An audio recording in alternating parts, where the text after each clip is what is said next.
Bom, gente, vocês têm alguma dúvida sobre a lista? Professor, eu tive um pouco de dúvida na segunda. Eu fui olhando aquelas tabelas e o diagrama, mas mesmo assim tinha alguns itens que eu não tinha certeza, sabe? Uhum. Tá, vamos dar uma olhada nela agora, tá? Eu concordo com a Sara, professor. Também queria que o senhor olhasse a 2. Tá. Professor, eu só consegui entrar na cadeira depois da aula de terça.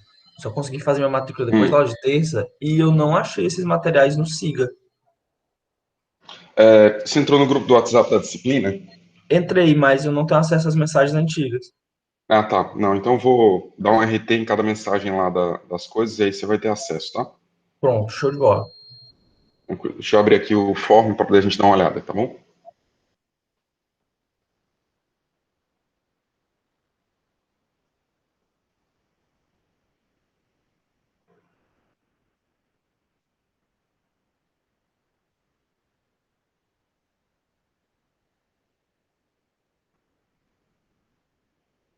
Ok, então, essa daqui era a lista. A primeira aqui, vocês parecem que não tem muita dúvida, mas a gente ainda vai voltar nelas, tá? Ok, então, nessa segunda, vocês têm dúvidas em que estados? Qual foram as dúvidas de vocês, assim, propriamente dito? Vocês não conseguiram achar os valores? Como é que foi? Por exemplo, nesse segundo item, eu fiquei em dúvida, eu não consegui entender bem como que eu encontraria. Ok, tá, vamos dar uma olhada. Deixa eu só pegar aqui a tabela que eu usei. Eu também não entendi, professor, esse último, na verdade, a alternativa é equilíbrio líquido-vapor, que nas tabelas a gente pode encontrar todos os outros tipos, né? Mas eu não entendi como encontrar na tabela do Felder ou de qualquer outro livro o estado entre equilíbrio líquido-vapor. Certo, então vamos lá. Acho que é só uma questão de nomenclatura isso. Quando a gente faz o desenho do diagrama de fases, e esse desenho aqui eu fiz na última aula, né? A gente tem aqui pressão, volume, e a gente pode ver isso também através de uma pressão-temperatura.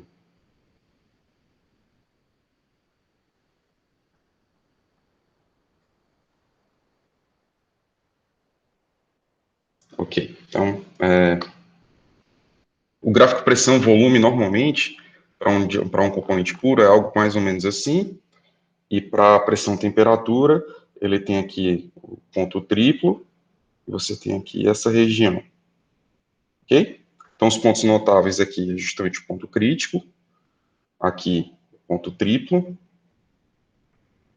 e aqui o ponto crítico. O ponto crítico é aquele que não tem distinção mais entre o que é líquido e o que é vapor, e o ponto triplo é o ponto de coexistência de três fases, ok? Bom,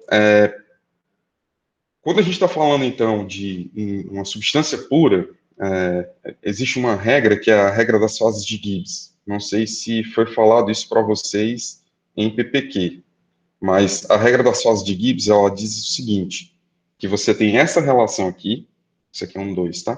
Deixa eu escrever direitinho. Essa relação, a gente estabelece qual é a relação entre o grau de liberdade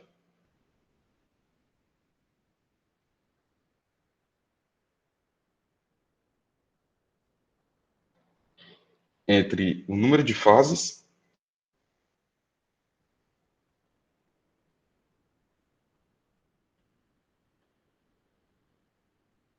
e o número de componentes.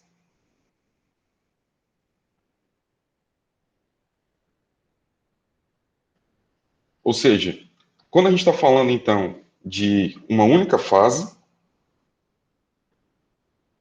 e um único componente, você precisa de, se você tem aqui 2 menos π mais n, você tem uma fase, um componente, você tem um grau de liberdade igual a 2.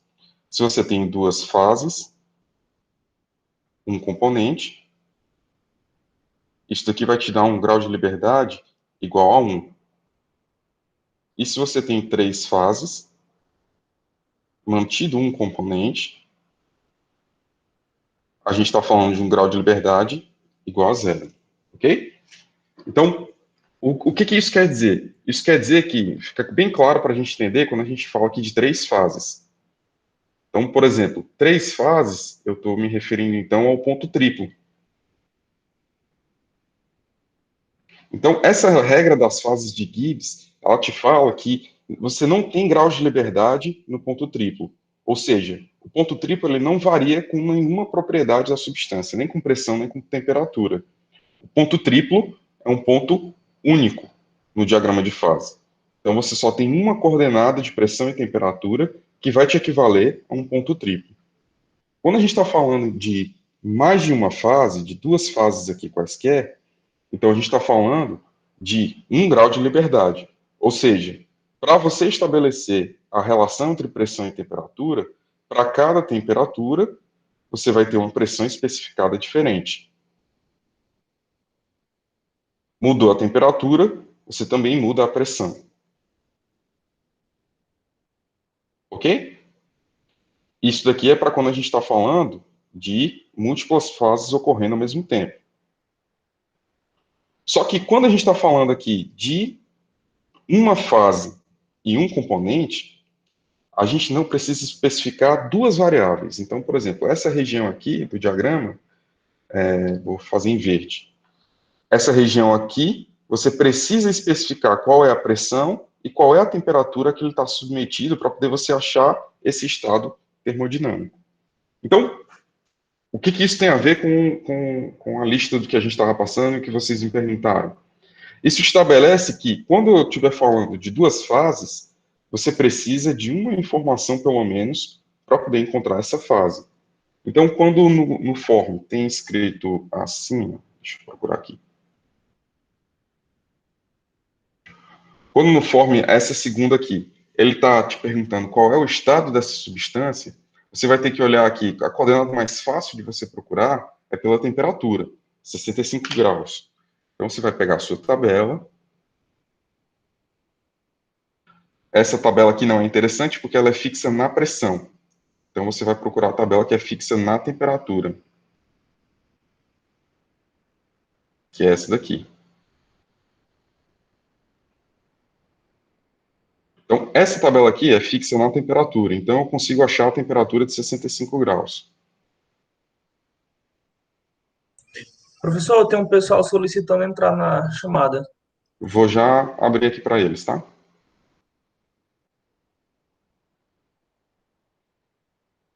Então, aqui a gente tem na tabela o valor de 65 graus.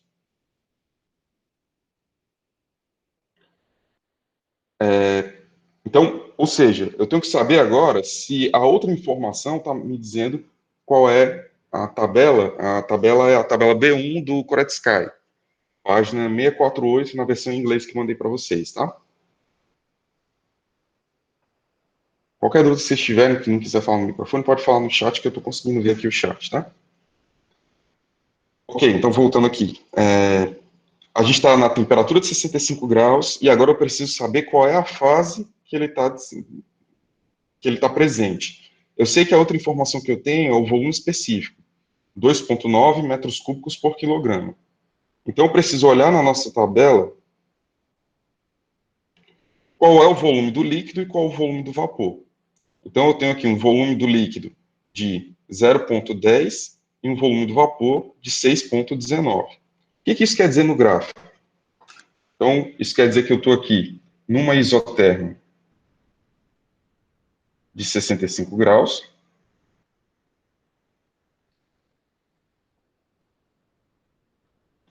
E que essa isoterma, ela tem 2 valores de volume. Um volume é 0,010 e o outro é 6, alguma coisa. 6,19. E tem mais um zero aqui, né? 0,01. Ok? Então, se eu tenho esses 2 valores de volume e eu estou te afirmando que o volume a 65 graus é 2,19, eu estou aqui nessa região do diagrama. Ou seja, eu estou na região em que eu tenho uma quantidade de líquido e uma quantidade de vapor razoáveis. Consigo até saber qual é a proporção entre líquido e vapor. Eu tenho aqui essa parte aqui como sendo líquido e essa parte superior aqui como sendo vapor. Por quê? Você sabe que a proporção aqui, à medida que ele vai se aproximando dessa fase, mais líquido ele tem. À medida que ele vai se aproximando desse ponto aqui, mais vapor ele tem, ok? Então, o nível aqui do líquido é até um pouquinho mais alto, aqui para cima. Ok? Então, aqui eu sei que ele está na região de equilíbrio líquido-vapor. Por quê? Eu tenho quantidades mensuráveis de líquido e de vapor. É meio que pegadinha essa pergunta do equilíbrio líquido-vapor, porque, em tese, você estando aqui na condição de líquido saturado, você tem o equilíbrio líquido-vapor, você tem uma bolinha de gás ínfima no meio do líquido que está aqui saturado. Só que aí é isso que eu queria informar com essa pergunta do equilíbrio líquido-vapor. Aqui você tem claramente o equilíbrio líquido-vapor. Enquanto que aqui nessa condição, você tem somente uma bolha de gás no meio de todo o resto líquido. Então, aqui a gente descreve como sendo líquido saturado. As propriedades dele na tabela são descritas quando aqui você tem o L. Então, o volume do líquido saturado, a energia interna do líquido saturado, a entalpia do líquido saturado e a entropia do líquido saturado. Quando você está aqui do outro lado, o estado termodinâmico aqui desse componente, ele é o estado de vapor saturado, ou seja, vapor, somente com uma bolinha, uma gotícula de líquido, muito pequena, de forma que as propriedades dele são descritas por volume do vapor saturado, energia interna do vapor saturado, entalpia do vapor saturado e entropia do vapor saturado. Ok? Deu para entender aí como é que foi localizado essa coordenada de pressão e temperatura? Então, você tem a coordenada de temperatura, eu fui na tabela de temperatura e procurei saber quais são os intervalos de volume. Por quê? Porque se o volume que eu tivesse dado fosse maior do que o volume saturado, eu sabia que eu estava em cima da isoterma e eu estava além da curva de vapor saturado. Então, eu estaria na região de vapor superaquecido. Se eu tivesse abaixo do valor do volume do líquido saturado, eu estaria na região de líquido subresfriado, sempre em cima da isoterma. Ok? Vou fazer outro exemplo aqui do Forbes, tá? E já ia pedir para ficar mais claro, professor. Tranquilo. Então, vou pegar outro aqui que é complicado. Pronto. Pressão a 6 bar e a entropia 7,76. Então, pressão a 6 bar, essa tabela não é útil. Por quê? Porque ela é fixa em temperatura. Eu vou para uma tabela que seja fixa em pressão. Então, a tabela que é fixa em pressão é essa daqui. Essa tabela aqui, ela é KPA até aqui, nesse intervalo, daqui para cá. A partir daqui, ela é MPa. Eu sei que 1 MPa equivale a 10 bar. Então, quando eu pegar aqui 0,6 MPa, é a pressão de 6 bar. Tudo bem? Então, eu tenho essa pressão com esses valores aqui. O que interessa aqui é a entropia desses valores. Então, essa entropia aqui com essa entropia aqui. Ou seja, se eu tenho aqui, então, uma entropia de 7,7652, eu vou olhar aqui nessa tabela e vou ver. A entropia está maior do que a entropia do vapor saturado. Então, eu estou numa região em que eu tenho vapor superaquecido. Então, a resposta para esse camarada aqui é vapor superaquecido, ou vapor simplesmente. Ok? Deu para entender? Alguma dúvida aí? Não, sim, Então, professor, obrigada. Então, é basicamente isso, é você olhar a coordenada de pressão e temperatura, e você vê que em todas as perguntas eu coloquei pelo menos uma coordenada de temperatura ou pressão. Se vocês leram o capítulo 1 do livro, vocês vão entender por que eu fiz isso, porque fica sempre mais fácil de você conseguir coletar uma informação de uma das substâncias se você tiver as coordenadas de pressão e temperatura, porque elas são as variáveis termodinâmicas que são mais facilmente mensuráveis. Então, fica mais fácil de você conseguir medir quando você está fazendo qualquer coisa em relação à pressão, temperatura e volume, ok? Como a água é uma substância de trabalho muito utilizada, então a gente tem tabelas que utilizam os valores de entalpia, de entropia, de energia interna desse sistema. Então, é um negócio que é bem tranquilo de você conseguir achar. Tranquilo? Então, aí só para confirmar com vocês também, essa sétima aqui, você teria que ter os dados de pressão crítica e temperatura crítica para confirmar que você estava acima da pressão e da temperatura crítica, para você informar que isso estava na região de fluido supercrítico. Ok? Bom, a primeira, pelo visto, foi tranquilo para vocês, para onde é que flui o calor. Isso daqui é referente à lei zero da termodinâmica, então o calor sempre flui do objeto que tem maior energia para o de menor energia. Esse sentido, ele é uma notação. A gente aqui entende que é mais fácil ser compreendido o fato de um objeto que tem mais energia ceder energia para o outro. Uma outra observação disso é o frio escoar para o outro lado. É meio esquisito você dizer que o frio escoa de um lado para o outro, mas é questão de convenção também. A gente convenciona que quem flui é o calor. O calor flui do objeto quente para o objeto frio, ok? E aí aqui tem algumas tem algumas gírias que a gente usa em termodinâmica, né? Tempo curto, tempo longo. Então isso tudo é para poder te informar o que é o equilíbrio e o que não é equilíbrio, ok? Uma outra coisa é para você observar também a relação entre o tamanho da vizinhança em relação ao tamanho do sistema. Então, se tem apenas se o sistema que você está considerando ele é muito pequeno em relação à a vizinhança quase não percebe a influência desse sistema. Então, por exemplo, se você tem um galpão muito grande, com somente uma barra pequena, que está aquecida, a temperatura do galpão todo praticamente não vai ser alterada em relação ao que vai ter de alteração na barra, no lingote aquecido, ok? Então, é algumas das hipóteses que a gente faz em termodinâmica também. E aqui Professor, Oi. e como é esse espaço enfim, desse local que tá a barra, é mais rápido a tendência de que haja uma dissipação do calor da barra, né? Porque eu fiquei assim com dúvida, eu sei que era uma questão fácil, mas esse tempo curto e tempo longo, eu não tinha como quantificar, mas eu subentendi que não era um tempo muito longo e nem curto demais, né? Porque a barra estava muito quente, já estava nos 150 graus Celsius, então eu fiquei com dúvida do que eu marcaria. Eu acho que eu marquei foi falsa nas duas. Mas Não, aí eu tranquilo. queria. Pronto, aí quando a gente fala em termodinâmica de tempo curto e tempo longo, é referente ao equilíbrio. Tempo curto, eu não alcancei o equilíbrio. Tempo longo, eu alcancei o equilíbrio. Então, é o tempo que aquele determinado sistema precisa para alcançar o equilíbrio. Quando a gente fala sistema e vizinhança, quando você consegue definir quem é sistema e vizinhança e qual é a superfície de controle, você não pode adicionar mais nenhum outro fator.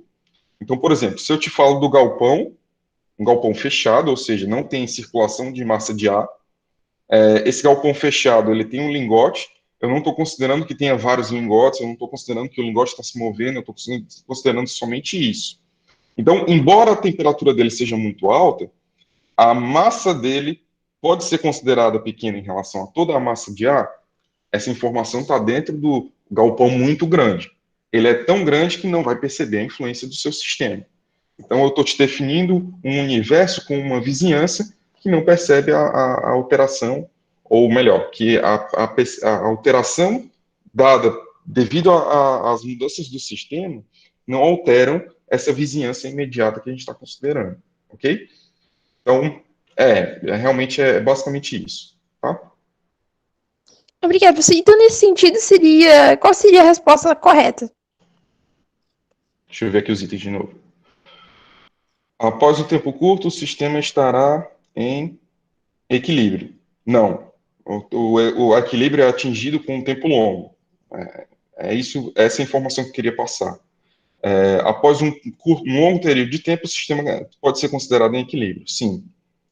O calor flui do lingote o calor flui do lingote de aço para o ambiente. Sim, verdadeiro. É esperado grande aumento de temperatura da sala pelo resfriamento do lingote. Não. Não é esperado um grande aumento de temperatura, ok? O equilíbrio é alcançado quando a temperatura do lingote é igual à temperatura do galpão. Sim, verdade. Então, essa em especial é bem importante, porque a gente precisa entender quando um processo ele para. Então, você tem basicamente 3 tipos de processos em geral. Seria um processo de transferência de momento, energia e massa. Então, os processos de transferência de momento, em termodinâmica, a gente entende que eles param quando a pressão de um determinado sistema ele se iguala à pressão de um determinado outro. Aqui a gente fala de momento, a gente está falando de forças atuando em uma área são pressões, né? Então a gente entende que a pressão, você para de escoar a matéria durante uma tubulação, quando o intervalo de pressões a que ela está submetida é igual. Entendido? Quando é que a energia para de fluir? Quando a diferença de temperatura se torna nula. Então, quando a temperatura do lingote é igual à temperatura da sala, você não tem fluxo de energia. Então, o gradiente de pressão, ele causa a transferência de momento. O gradiente de temperatura, ele causa ele causa a transferência de energia. E quando a gente está falando de massa, em termodinâmica, a gente tem que definir o que é potencial químico, e aí o potencial químico, o gradiente de potencial químico é que ocasiona a transferência de massa. Esses dois aqui são objetivos do que a gente vai falar agora no primeiro semestre, e esse aqui a gente deixa para o segundo semestre, para a gente entender como é que a gente consegue transferir massa em um determinado sistema. Ou melhor, quais são os limites de transferência de massa em um determinado sistema. Tudo bem? Tudo bem. Ok, então, basicamente isso nessa lista, só para lembrar vocês, para pensarem um pouco. Aqui a questão dos sistemas fechados, isolado, aberto, superfície de controle, tranquilo, né? Tem mais alguma dúvida? Professor, essa da maçã era sistema fechado? Eu fiquei pensando que era superfície de controle, mas deve ser porque eu tenho muito pouco conhecimento no assunto ainda. Essa superfície de controle não ficou tão claro o conceito para mim. Pronto. Esse era um conceito que era para vocês terem visto bem em PPQ. Quando você tem, por exemplo, aqui a maçã, eu vou tentar desenhar uma maçã aqui, e eu em desenho eu estou parecendo um aluno de 5ª série, sabe? Pronto, aqui minha maçãzinha. Ok, quando eu falo de plástico filme, que envolve a maçã, eu estou colocando ele aqui todo em volta da área externa da maçã. Então, ele está muito mais próximo do que seria a superfície de controle, envolvendo toda a maçã. Então, você tem aqui o seu sistema, que é a maçã. Você tem aqui a vizinhança, que é tudo que está do lado de fora, tudo que não é sistema.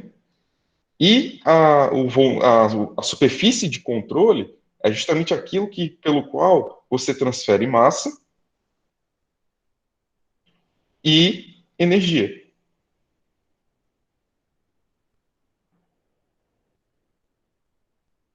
Ok?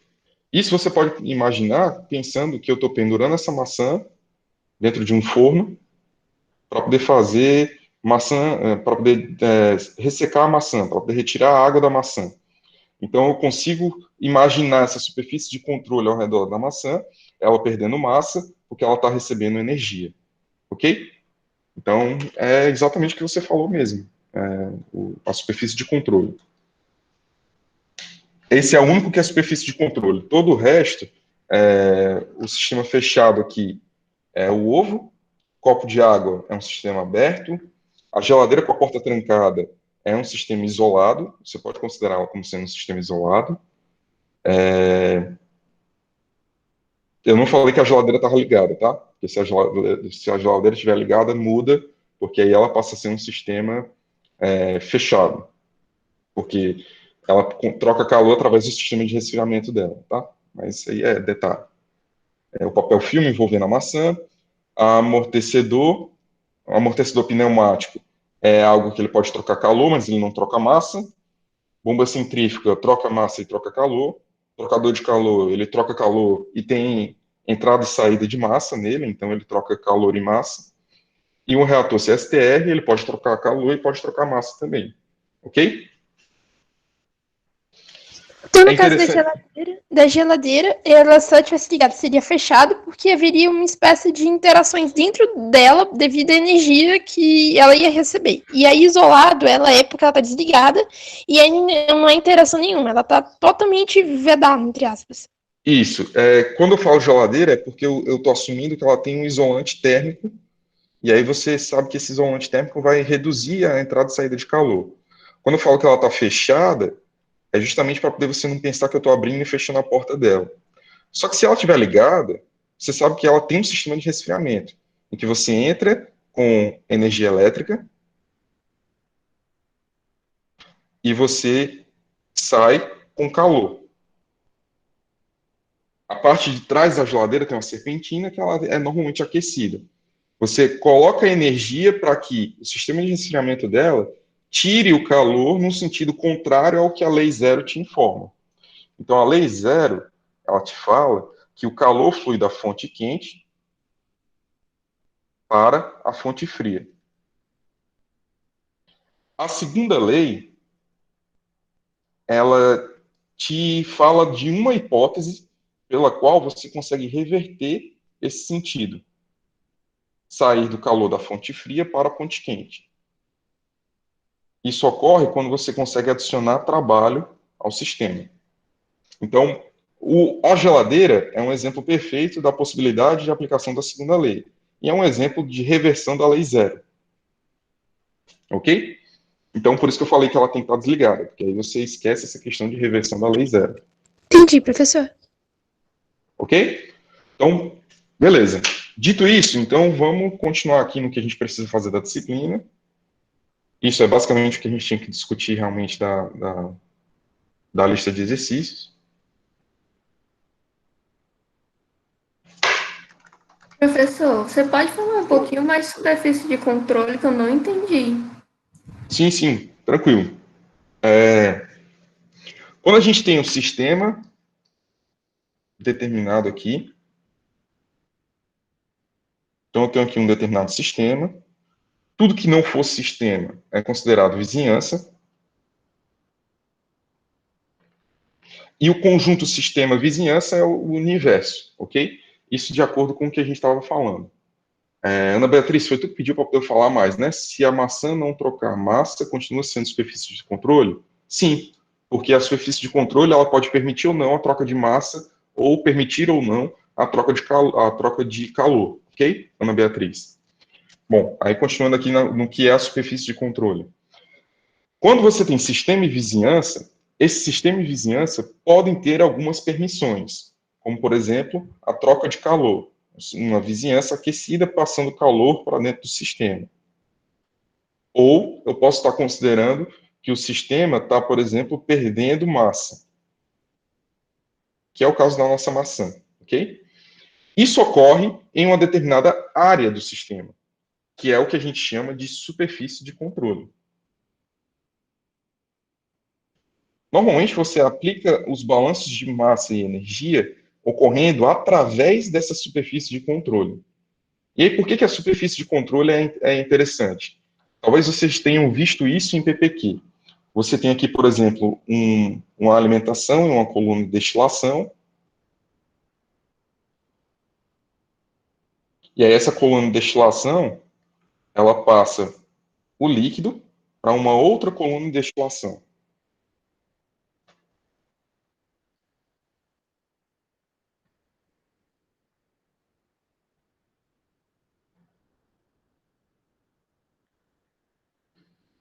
Vou colocar até um refluxo aqui também.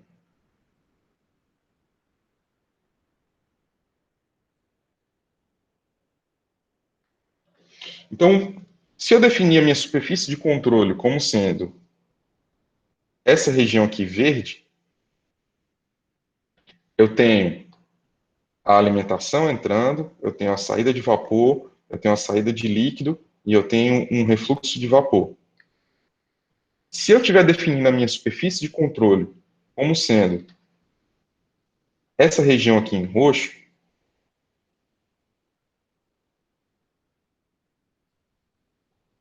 eu só vou ter a entrada de alimentação, a saída de vapor e a saída do líquido. Entendido? Então, a superfície de controle da termodinâmica é a mesma superfície de controle de PPQ, onde você definiria o que era o sistema e o que está entrando e saindo do sistema em relação à massa e calor. Então, da mesma forma, aqui eu estou te definindo o que é o sistema. Então, o que é a superfície de controle? São os limites do sistema.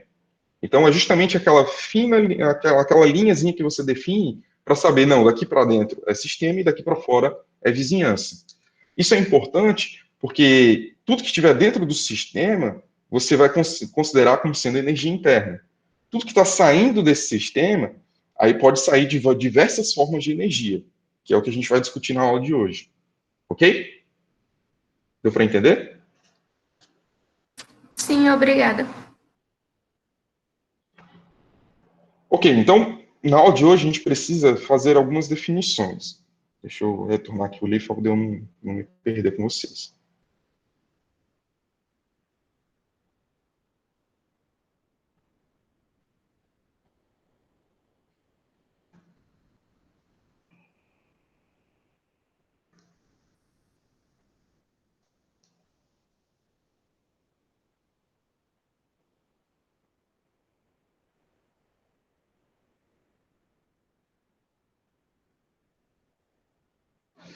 Então, a gente precisa definir algumas coisas com vocês hoje. Então, a primeira coisa que eu vou definir para vocês é o que é a energia interna.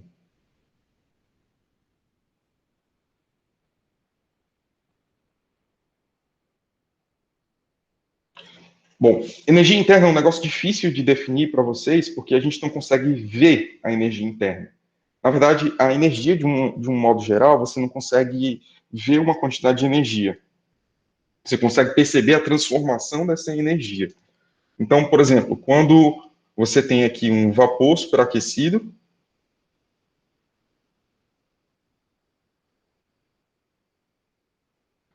e você deixa esse vapor resfriar até ele se tornar líquido saturado.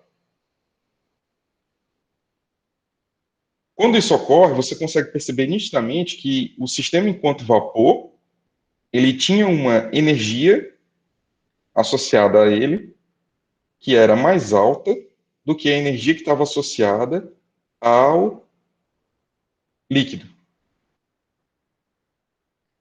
Como é que você conseguia perceber isso? Porque o movimento das moléculas do vapor, o movimento de rotação, translação e vibração é muito maior do que aqueles que você conseguiria perceber no líquido. Então, isso é uma das formas de você conseguir perceber a energia interna, através dessa mudança. Outra forma de você perceber essa variação da energia interna é quando você olha para uma mistura de gases. Então, eu tenho uma mistura de gases aqui, que ela tem nitrogênio e hidrogênio em uma determinada quantidade, e se eu deixar ela aqui sobre um determinado catalisador, isso vai se transformar em amônia. Então, a energia interna desse sistema é obviamente diferente da energia interna desse sistema. E você consegue perceber essa energia justamente pela variação do ΔH de reação. Ou seja, a variação da entalpia devido à quebra das ligações e à formação de novas ligações. Então, isso são meios de você observar a energia interna. A gente tem que fazer uma diferenciação do que seria a energia interna do que seria a energia potencial. Então, a energia interna é justamente aquilo que está acumulado dentro do sistema e que você não consegue perceber porque está acumulado na forma de rotação, translação e vibração microscópica. Quando eu estou falando de energia potencial, normalmente eu estou falando de um potencial macroscópico. Então, eu tenho aqui um morrinho com uma bola aqui em cima. Eu sei que essa bola tem uma determinada energia potencial que é proporcional àquela altura em relação ao que eu estou estabelecendo como Z igual a zero. Então, isso daqui tem uma energia potencial.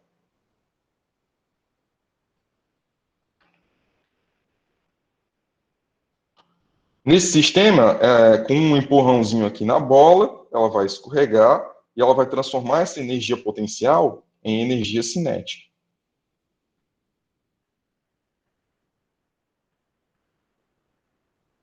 Ok?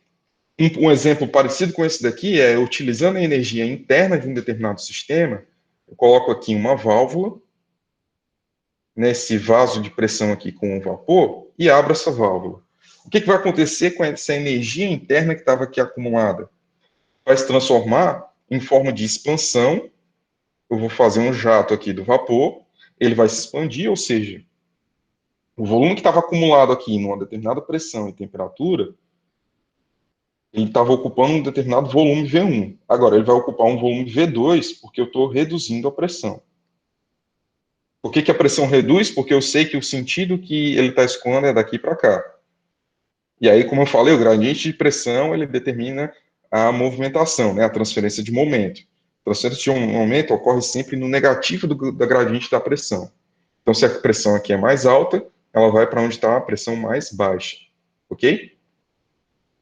Tudo bem? Então, isso seria basicamente algumas evidências do que seria a energia interna. Por que a energia interna é importante para o que a gente está falando? Porque aqui a gente vai começar a falar da primeira lei da termodinâmica, que é a conservação da energia. A equação dessa primeira lei, de uma maneira grosseira, seria essa daqui. A variação da contabilidade de todas as energias de um determinado sistema, ele vai ser igual a zero. Tudo que está entrando e saindo, sendo consumido ou gerado na forma de reação química ou nuclear dentro de um determinado sistema, vai ter que ser igual a zero. Então, para esses sistemas, a gente tem essa equação. Obviamente que essa equação aqui é pouco útil. A gente precisa de uma equação mais detalhada para que a gente consiga aplicar nas diversas formas de processos da engenharia química. Ok? Então, para isso, a gente precisa entender outras manifestações de energias que são comuns na engenharia química. A energia interna é comum em toda a área que você for trabalhar. Só que tem outras formas que também são bastante interessantes. Energia interna, trabalho. Então, quando a gente está falando de trabalho, a gente normalmente associa a movimentação de um bloco. Então, eu tenho aqui um determinado caminho, que tem um determinado coeficiente de atrito, por exemplo, e aqui eu tenho um bloco, eu aplico essa força, eu tenho uma força resultante aqui desse bloco, essa força atuando numa determinada distância, isso daqui a gente chama de trabalho. Então, o trabalho aqui seria a integral da força vezes a distância. Eu não fui feliz em escolher a letrinha da variável distância. Então, vamos colocar a letrinha x. Ok? Então, se isso daqui é o trabalho, né, então a gente consegue aqui alterar esse sistema para poder a gente considerar que isso daqui também seja uma forma de trabalho, se eu estiver executando isso como pressão vezes a variação do volume. Você consegue converter essa equação nessa aqui, dividindo pela área a pressão e multiplicando pela área esse dx se a área for constante, ok? Então, isso daqui seria para a movimentação de blocos, e essa equação aqui seria, por exemplo, dentro de um aparato pistão-cilindro. Então, se essa força vezes essa distância é para um bloco, quando a gente está falando de um aparato cilindro-pistão,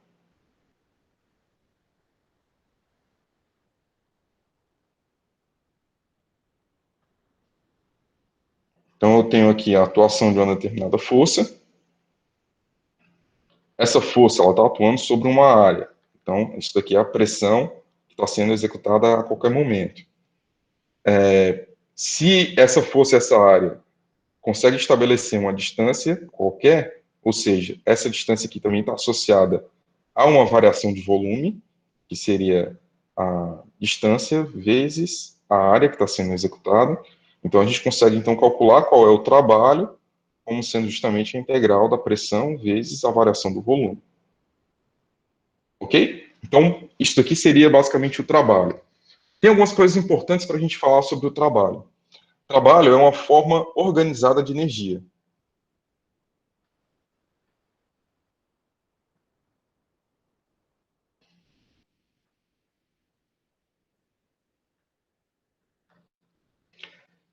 Você pode ter trabalho de diversas formas. Você pode ter trabalho elétrico,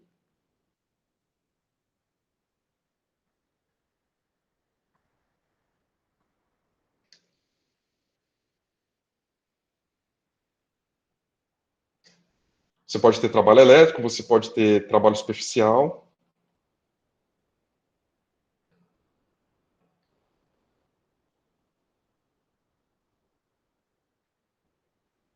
Trabalho superficial é quando uma película fina de um líquido que tem uma determinada tensão interfacial. Então, quando essa película desse líquido aqui, ela, por exemplo, sobe por capilaridade num anel,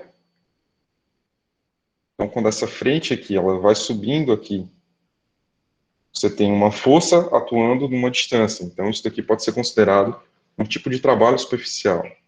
Trabalho elétrico é quando você tem justamente, por exemplo, uma fonte de energia com uma determinada corrente, essa corrente passando através de alguns equipamentos elétricos, isso também está executando um tipo de trabalho elétrico. Então, isso é uma forma organizada de energia. Ou seja, é uma forma que você consegue determinar diretamente para a execução de um determinado trabalho. Quando a gente está falando de trabalho, você vê uma tarefa sendo executada efetivamente. Então, isso é muito claro, porque, por exemplo, quando a gente compara trabalho com calor, isso fica realmente claro. Então, deixa eu falar aqui sobre calor. Calor, ele tem como característica principal ser uma forma desorganizada de energia.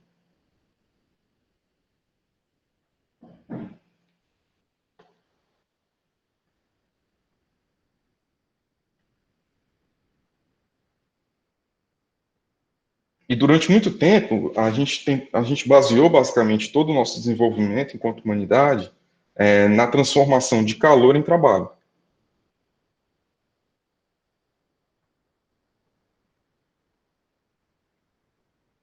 Então, uma forma que a gente vê isso é, por exemplo, um motor de combustão interna. O motor de combustão interna, ele utiliza-se da formação de calor, da reação de combustão, do combustível ali dentro de uma determinada câmara, essa geração da energia, do calor ali envolvido, e ele tenta capturar isso e transformar em trabalho. Sempre que você tenta fazer isso, transformar calor em trabalho, você tem uma perca massiva de energia.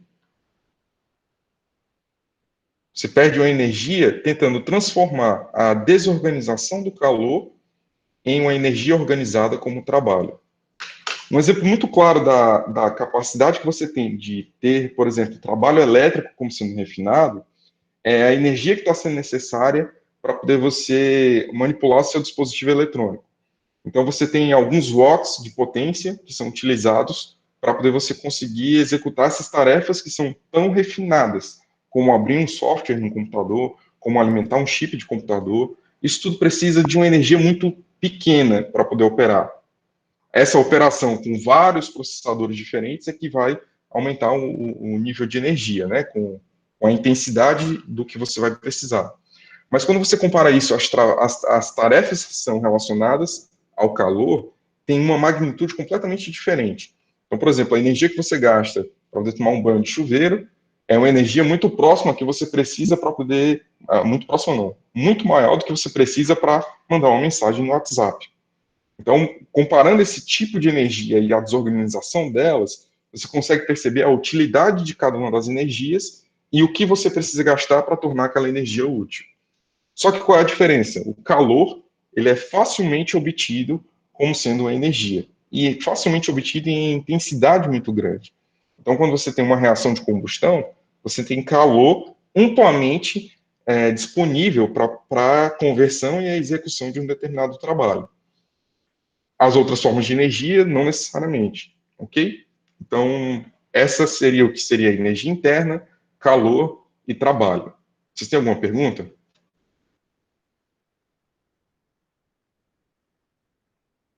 Sem perguntas? Então, vamos lá.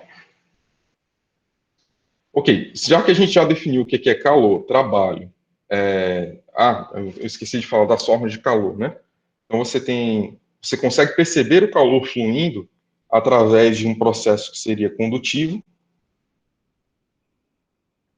convectivo ou irradiativo, né, ou por radiação, né? O calor condutivo é quando você tem o calor fluindo com a matéria estacionária, ou seja, uma barra de ferro. Quando você aquece essa barra de ferro em um lado, você consegue perceber claramente o calor condutivo fluindo através dessa barra de ferro e chegando até outro ponto, aumentando a temperatura dela. Então, isso aqui seria a forma que o calor flui de maneira condutiva. O calor pode fluir de maneira convectiva, ou seja, quando você tem você agora quer resfriar essa barra de ferro. Então, essa barra de ferro está aqui presa numa parede, e aí você liga um ventilador.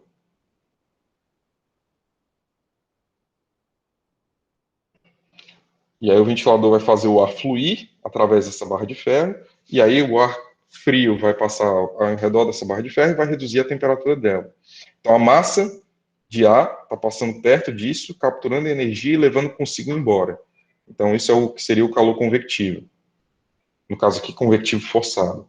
E o calor irradiativo é quando você consegue perceber a emissão de calor independente da massa da matéria que está ao redor. Então, coloca essa barra no vácuo e, mesmo assim, ela consegue emitir uma determinada radiação. Essa radiação ela é proporcional à temperatura elevada à quarta. Ok? Então, essa temperatura elevada à quarta, nossa, professor, mas é muito grande. Mas ela tem uma constante aqui, que a constante é muito pequena. Então, a temperatura precisa ser realmente alta para você conseguir perceber o calor radiativo daquela substância. De longe, condutivo e convectivo são os que são mais presentes na engenharia química, tá?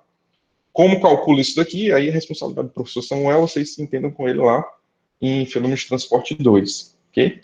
Aqui a gente só precisa entender quais são os mecanismos para entender quais são as hipóteses, e entendendo as hipóteses eu consigo delimitar o quanto de calor eu consigo transferir por condução, por convecção e por radiação, ok? Então, a gente precisa agora falar sobre estados hipotéticos, né, que é uma aproximação que a gente consegue fazer em termodinâmica.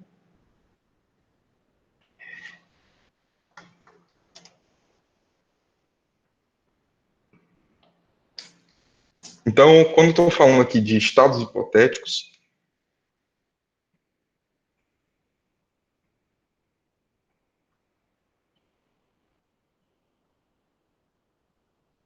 ou de caminho termodinâmico,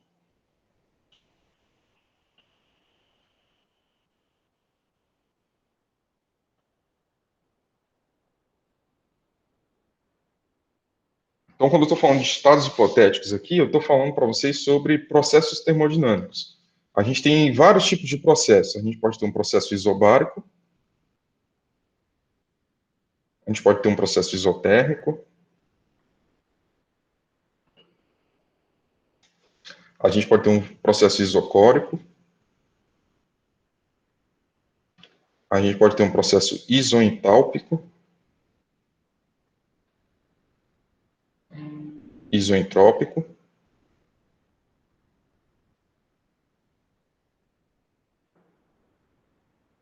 a gente pode ter um processo politrópico. Acho que não estou esquecendo nenhum, não. Adiabático.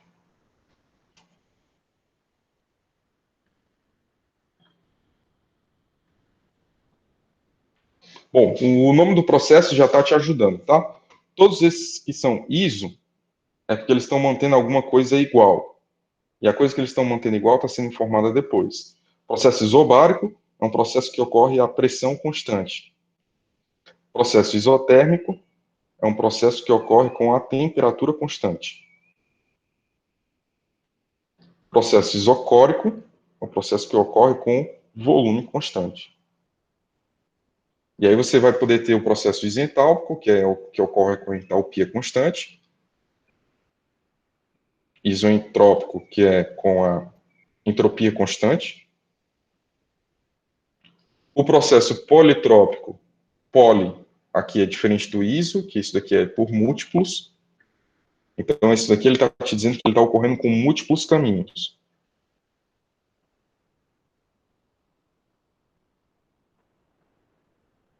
É a maneira chique de dizer que ele nem é isobárico, nem é isotérmico, nem é isocórico. Ele não é nada, ele é uma mistura de tudinho. Tá? A gente vai entender ele melhor eles depois.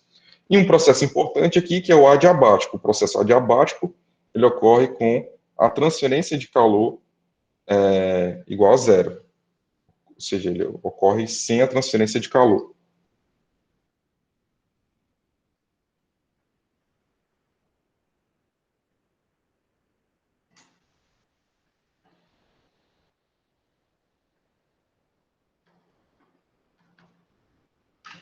Ok? Então, esses são os processos termodinâmicos. O que a gente entende por caminho termodinâmico?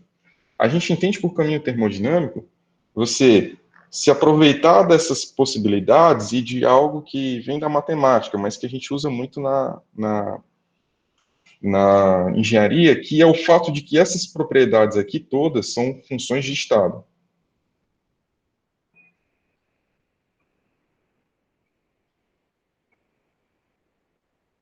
Na matemática, isso quer dizer que a integral de circuito fechado da entalpia, ela é igual a zero.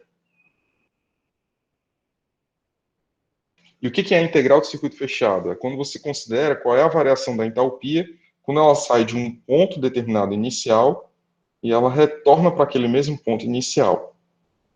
Poxa, professor, mas isso é meio óbvio. Se você sai de um canto e volta para o outro, a variação daquela propriedade, se você somar todas as variações, vai ser nula, porque ela voltou para o mesmo ponto inicial.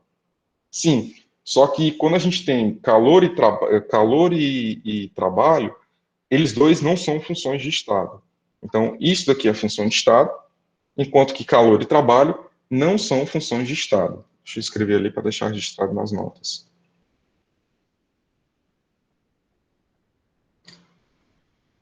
Isso daqui não é função de estado.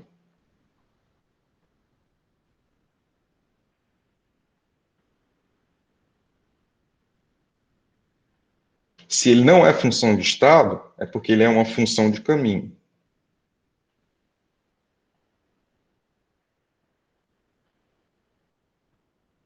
Ou seja, se ele é uma função de caminho, ele depende do caminho que você está utilizando para poder executar o calor. Que caminho é esse, professor? Vamos supor comigo que eu tenho um aparato cilindro-pistão, eu decido aumentar a pressão e resfriar esse sistema. O calor transferido disso vai ser diferente do que se eu resfriar o sistema e aumentar a pressão. Então, dependendo do caminho, eu vou ter um valor de calor ou outro, ok? Então, ele depende da forma que você vai fazer isso. Então, trabalho também não é uma função de estado.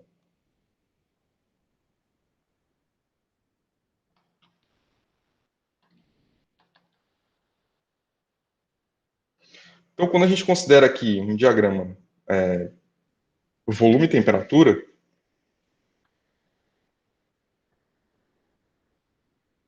quando eu estou falando aqui de um diagrama volume e temperatura, eu tenho um determinado estado 1, descrito aqui, e eu tenho um estado 2.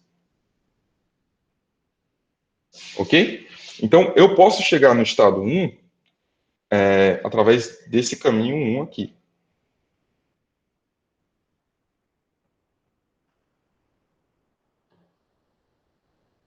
Caminho 1. Ou eu posso chegar nesse mesmo estado 2 através de um processo isocórico,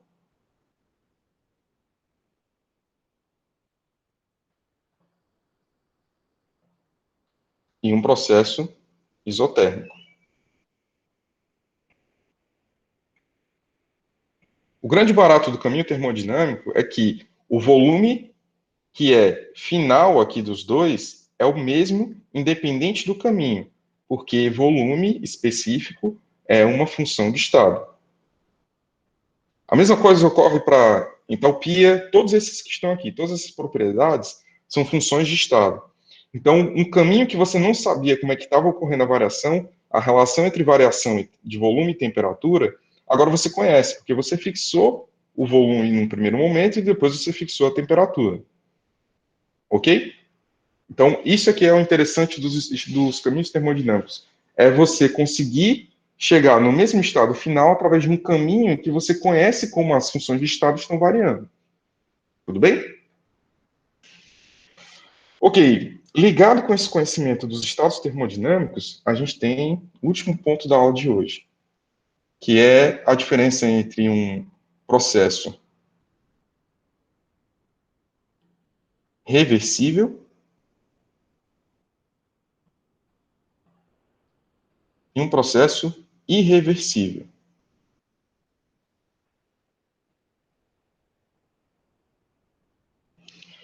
Vou tentar dar um exemplo de um processo reversível. Então, eu tenho aqui um aparato cilindro pistão, eu tenho um gás numa determinada pressão, aqui numa determinada temperatura.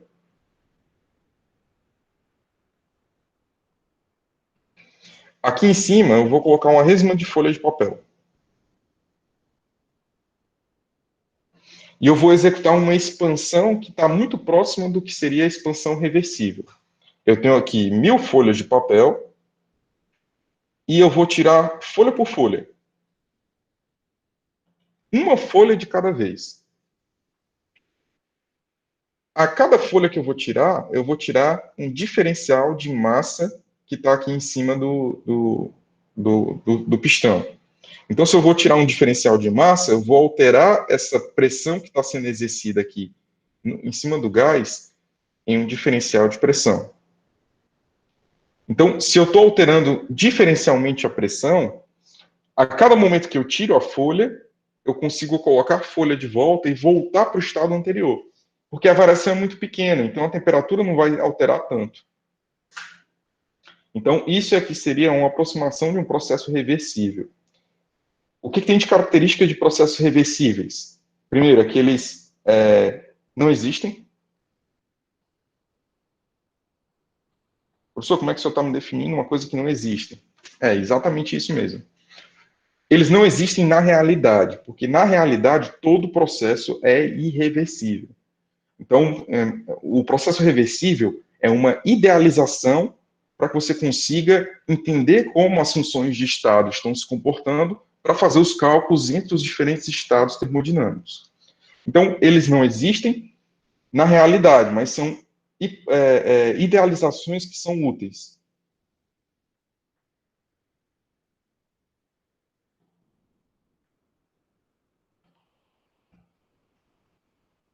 Ok? Normalmente, para você assumir que um processo ele é reversível, você tem que tirar todas as fontes de irreversibilidade, como sendo o atrito, e o atrito como sendo todas as manifestações possíveis. Seja o atrito na perca de carga de uma tubulação, seja o atrito que ocorre aqui no contato entre o cilindro e o pistão. Então, todas as formas de atrito que você está considerando têm que ser desprezadas. Então, vou até cortar aqui o atrito. Não tem atrito quando você está falando de processo reversível. Um exemplo de um processo irreversível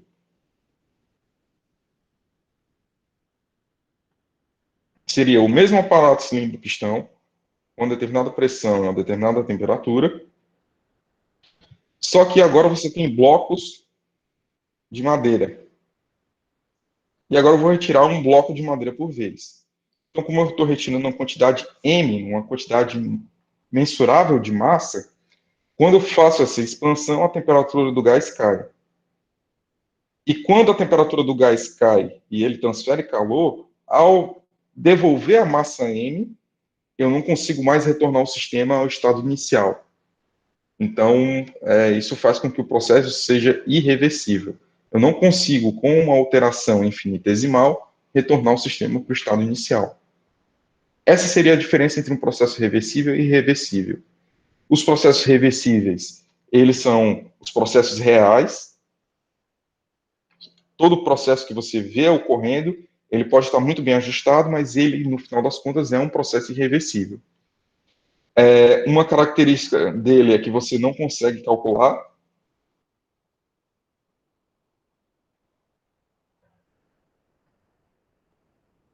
O que está acontecendo nele. Você precisa ter uma dinâmica do sistema que vai te levar a simplificações que ainda assim não vão se traduzir no processo real como ele está ocorrendo. Então, ele tem um cálculo complexo das suas propriedades, e o que entra aqui é o conhecimento de engenharia para aliar esses dois e te definir o que é eficiência.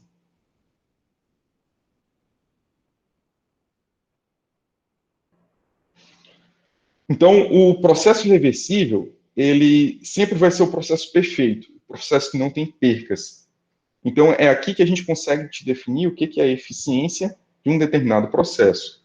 Essa eficiência vai relacionar o processo perfeito, o trabalho executado ou consumido de um processo perfeito, em relação a um processo que não é perfeito. E aí é onde a gente gera a definição do que seria a eficiência. Então, por exemplo, durante o processo de expansão, a eficiência que a gente está calculando de um processo de expansão é o trabalho irreversível dividido pelo trabalho reversível. Enquanto que a eficiência de um processo de compressão seria o trabalho do processo reversível dividido pelo trabalho do processo irreversível. Professor, por que altera dependendo do tipo? Porque você tem que se lembrar de uma regra em relação aos processos termodinâmicos aqui, reversíveis e irreversíveis. O trabalho do processo reversível, ele vai ser sempre maior do que o trabalho do processo irreversível. Ok?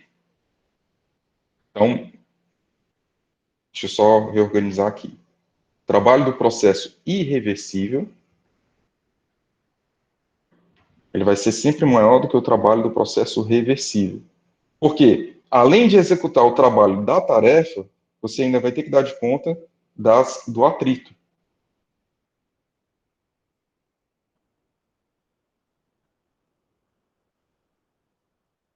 E aí, a eficiência, a gente normalmente define a eficiência como sendo aquilo que é requerido por aquilo que é gasto. Então, normalmente, você gasta alguma coisa para poder obter aquilo que você está precisando. Isso é uma definição geral de eficiência que a gente vai retornar a ela.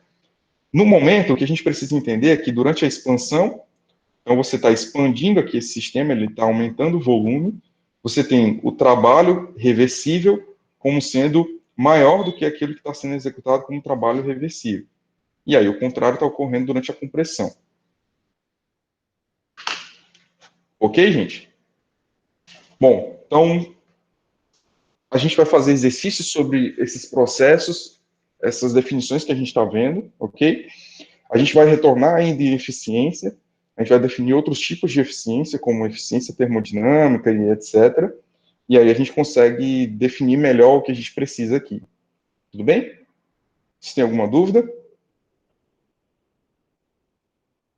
Não? Então, por hoje é basicamente isso, e aí a gente vai falando na próxima aula, tá? Vou tentar mandar a lista de exercícios para vocês e a aula de hoje, e a gente vai se falando, tá bom? Professor, Professor, a próxima lista vai ser no Forms também? Forms. Todas as listas vão sendo forms.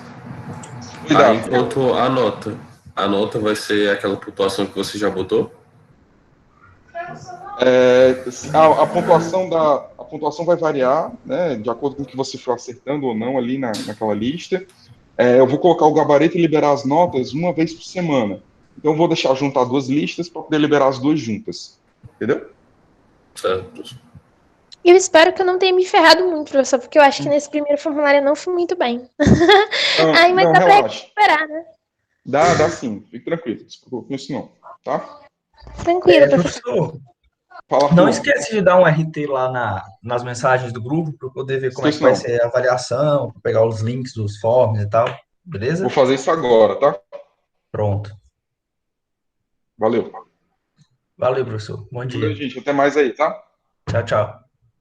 Até, dia. professor. Tchau. Tchau, professor.